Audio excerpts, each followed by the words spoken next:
পৃথিবী ধ্বংস হয়ে যাবে, এখানে সাগরের পানিগুলো বিস্ফারিত হবে, অক্সিজেন হাইড্রোজেন আলাদা হয়ে যাবে, লাভা উদ্গীরণ হবে, পাহাড়গুলো ধূলিত তুনার মতো উঠতে থাকবে। ফলে এটা হচ্ছে একটা ধ্বংসযজ্ঞ। সুনামি, ভূমিকম্প, ইদা জুলজিলাতিল আরদু জিলজালাহা, এই যে সেই দৃশ্যগুলোর কথা এখানে আবার আল্লাহ তাআলা বলছেন, ওয়াসুইরাতিল জিবালু ফাকানাত সারাবা, সেগুলো মরীচিকার মতো হয়ে যাবে। আপনার এত সুন্দর বাড়ি, প্রাসাদ, কিছুই থাকবে না। কি অদ্ভুত এক ব্যাপার! অথচ মানুষ এখনো খুবই টেম্পোরারি বাড়ি বানানোর জন্য কি ব্যস্ত, তাই না?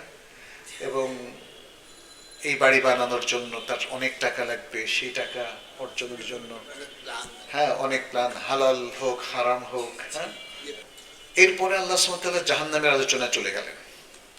ইন্না জাহান্নামা কানাত মিরসাদা, জাহান্নাম একটা ঘাঁটি।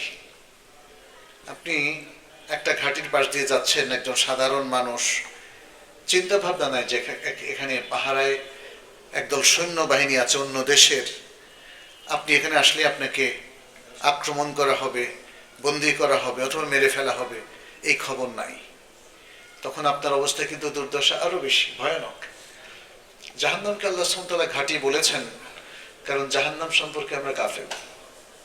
একজন ব্যক্তি দেখবেন আমাদের এই সমাজে সাধারণত কোনো মুসলিমকেই অস্থির দেখা যায় না যে আমার মৃত্যুর পর কি হবে, আমি কি জাহান্নাম থেকে বাঁচতে পারবো, আল্লাহ কি আমাকে পাকড়াও করবেন, কি হবে আমার অবস্থা।